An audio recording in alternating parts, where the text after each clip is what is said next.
आज से कई वर्षों पहले भारतवर्ष के पश्चिमी समुद्री तटों पर स्थित एक सुंदर वन में एक दिन दारुक और उसकी पत्नी दारुका ने ब्रह्मा जी का आवाहन किया। ओम ऐं ह्रीं क्लीं ब्रह्मणे नमः। ओम ऐं ह्रीं क्लीं ब्रह्मणे नमः। ओम ऐं ह्रीं क्लीं ब्रह्मणे नमः। अपने नेत्र खोलो दानव दंपत्ति, तुम्हारे स्तव से मैं प्रसन्न हुआ, मांगो।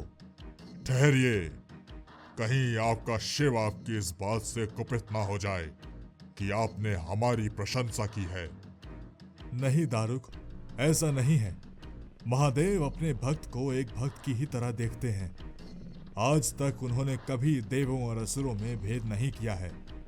समुद्र मंथन में तो छह, बंद कीजिए उस वैरागी का गुणगान। मैंने और मेरी अर्धांगिनी दारुका ने आपका आह्वान किया है ब्रह्मदेव। हमें उपदेश नहीं, वरदान दीजिए ब्रह्मदेव, वरदान दीजिए। जैसी तुम्हारी इच्छा। आज से तुम अपनी इच्छा अनुसार इस वन को कहीं भी ले जा सकोगे। तुम दोनों पति पत्नी आज से इस वन पर राज करोगे और इसका नाम होगा दारुका वन। इस वरदान का उपयोग जन कल्याण के लिए ही करना।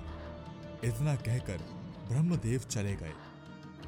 जी ब्रह्मदेव, इस वरदान का उपयोग मानव के कल्याण के लिए ही करेंगे, उनको मुक्त करके। धीरे धीरे दारुक और दारुका ने अपनी असुरों की सेनाएं एकत्रित की और आसपास के मनुष्यों एवं अन्य जीव जंतुओं पर उन्होंने बहुत अत्याचार किए। बढ़ती अराजकता को देख वहां के स्थानीय निवासी ऋषि और्व के पास गए। हे महात्मन, आप तो सिद्ध महापुरुष हैं, चारों वेदों के ज्ञाता हैं। आप चाहें तो पल भर में इस उपद्रव को रोक सकते हैं। हम आपकी शरण में आए हैं, कृपया कुछ उपाय निकालें। मैं आप सबकी विपदा से भली भांति परिचित हूं। जब जब अधर्म बढ़ता है तो प्रभु या तो स्वयं अवतार लेते हैं और या तो किसी को निमित्त बनाकर उसके सहारे धर्म की पुनः संस्थापना करते हैं, किंतु वह निमित्त मैं नहीं हूं। तो कौन है वह निमित्त ऋषिवर? यह तो त्रिकालदर्शी महादेव ही जानते हैं। कुछ दिनों में देवलोक के देवताओं ने दारुका वन पर आक्रमण कर दिया। जब दारुका को आभास हुआ कि देवताओं से बच पाना असंभव है, तो उसने ब्रह्मा जी के द्वारा दिया गया वरदान उपयोग किया और उस वन को समुद्र के बीचों बीच स्थित कर दिया, जिससे वह देवताओं की नजरों से छिप जाए। कई दिनों बाद जब भारत भूमि से एक नाव में कुछ यात्री उस वन की ओर आ रहे थे, तब छल से दारुका की सेना ने उन सभी को बंदी बना लिया और एक गुफा रूपी कारागृह में उन्हें कैद कर लिया। किंतु उन यात्रियों में से एक थे महादेव के परम भक्त सुप्रिय। अरे भाई सुप्रिय, कहा था ना इस तरफ जाने में खतरा है। तुम ही हट पर अड़े थे कि यहाँ व्यापार के लिए कुछ सामग्री मिल सकती है। तो खतरा है कहाँ? सही तो कहा था मैंने। यह समय परिहास करने का नहीं है सुप्रिय। हम अपने परिवारों से अब कभी नहीं मिल पाएंगे। क्या होगा आखिर? तुम सब महादेव में श्रद्धा रखते हो? हाँ, कौन नहीं रखता? वो नहीं रखता जो अपने ऊपर आने वाली विपत्तियों को महादेव से बड़ा मान ले। अगर तुम में भय है तो शिव तत्व नहीं है, और शिव तत्व है तो भय हो ही नहीं सकता मित्र। शंभो शंभो। किंतु यहां से बचने का उपाय है तुम्हारे पास? उपाय सरल है, बस हमारे भोले बाबा से सहायता की कृपा याचना करनी है। फिर सहस्त्र दारुक मिलके भी हमें कुछ नहीं कर पाएंगे। इतना कह के सुप्रिय वहां मिट्टी से एक पार्थिव शिवलिंग का निर्माण करते हैं और देवादिदेव महादेव की स्तुति वंदना शुरू कर देते हैं।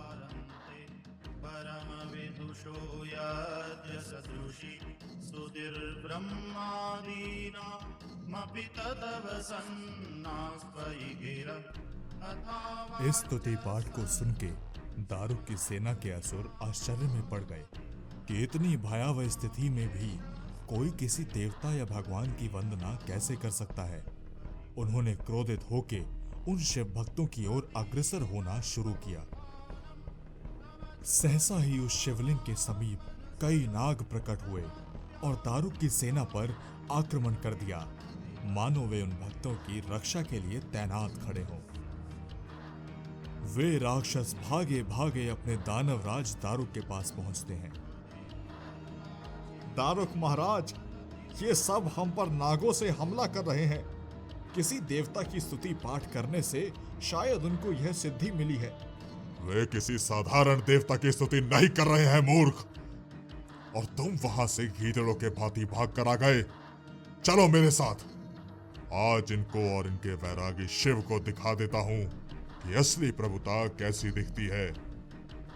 जैसे ही दारुक और उसकी सेना उन शिव भक्तों पर आक्रमण करने के लिए बढ़ती है, सहसा ही उस पार्थिव शिवलिंग से सूर्य के भांति चमकने वाली एक दिव्य ज्योति उत्पन्न होती है, जिसमें से प्रकट होते हैं हम सभी के प्रिय नागेश्वर महादेव।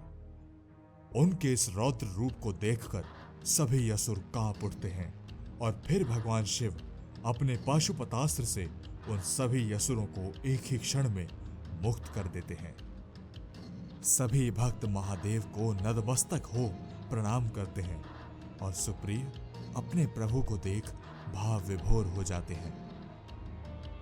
हे प्रभु, आप इतने कृपानिधि हैं, इतने करुणामयी हैं कि ऐसी स्तुतियां मेरी हर श्वास से प्रत्येक क्षण भी निकले तो भी आपकी महानता की एक इकाई का वर्णन भी ना हो सके।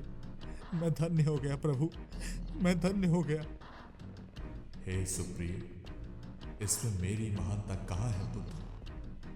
आप सभी के इस प्रेम ने मुझे विवश कर दिया कि मैं स्वयं यहाँ आऊं और आपकी रक्षा करूं। इस संसार को एक निर्धारित विधि के विधान के अनुसार चलना ही होता है, किंतु यह सब मेरे भक्तों के प्रेम भाव के सामने बहुत सूक्ष्म है। मैं आप सभी के इस भाव को देख अत्यंत प्रसन्न हुआ। मांगो, क्या वर चाहिए? हे भक्त वत्सल महादेव, आपके साकार दर्शन पा लेने के पश्चात कोई इच्छा अब शेष ही नहीं रह गई है। हाँ, अगर आपके दर्शनों की हमारी यह अभिलाषा युग युगांतर तक पूर्ण होती रहे तो इससे श्रेष्ठ हमारे लिए क्या हो सकता है। तथास्तु पुत्र, आज से मैं इसी स्थान पर नागेश्वर ज्योतिर्लिंग के रूप में विराजित रहूंगा और उसी दिन से हमारे आपके भोले बाबा नागेश्वर ज्योतिर्लिंग के रूप में आज भी भक्तों को अपने साकार दर्शन देते हैं। शिव पुराण के अनुसार इस कथा के उपरांत दारुक राक्षस की पत्नी दारुका ने माता पार्वती की आराधना की, जिसके कारण उन्होंने महादेव को यह सुझाव दिया कि दारुका को एक अंतिम अवसर दिया जाए और उसको वहीं राज करने दिया जाए। अब महादेव गौरा मैया की बात कैसे ना मानते, तो उन्होंने इस सुझाव को स्वीकार किया। आज वही ज्योतिर्लिंग द्वारका नगरी में नागेश्वर महादेव मंदिर में स्थापित है और पास ही में नागेश्वरी जी का मंदिर भी है, जो पार्वती माता के करुणामयी स्वभाव का एक प्रतीक है। नागेश्वर ज्योतिर्लिंग आज एक प्रमुख तीर्थ स्थल है। यह विशेष रूप से महाशिवरात्रि के पर्व पर हजारों लाखों भक्तों को आकर्षित करता है, जो भगवान शिव की आराधना का प्रमुख त्योहार है। यह मंदिर स्थानीय प्राधिकरणों के द्वारा अच्छी तरह से बनाए रखा और प्रबंधित किया जाता है, जिससे आगंतुकों को एक सुखद और आध्यात्मिक अनुभव प्राप्त होता है। नागेश्वर ज्योतिर्लिंग केवल एक धार्मिक स्थल ही नहीं है, बल्कि एक सांस्कृतिक केंद्र भी है। मंदिर में अक्सर विभिन्न धार्मिक और सांस्कृतिक कार्यक्रम आयोजित होते हैं, जो भक्तों और पर्यटकों को आकर्षित करते हैं। मंदिर का शांत वातावरण और समुद्र के निकटता से जुड़ा स्थान इस तीर्थ की आध्यात्मिकता को और भी बढ़ा देता है। यह एपिसोड यहीं समाप्त होता है। मिलेंगे आपसे अगले एपिसोड में, जहां मैं आपको कहानी सुनाऊंगा अगले ज्योतिर्लिंग काशी विश्वनाथ मंदिर की। वह एपिसोड बिल्कुल मिस मत कीजिएगा, क्योंकि उस एपिसोड में आपको न केवल काशी के शिव तत्व से रूबरू होने का अवसर मिलेगा, बल्कि वाराणसी की पावन धरा के महत्व के बारे में भी काफी कुछ समझने को मिलेगा। मैं कृष्णांश शर्मा मिलूंगा आपसे उस पार एक नई कहानी के साथ। नमः पार्वती पतये, हर हर महादेव।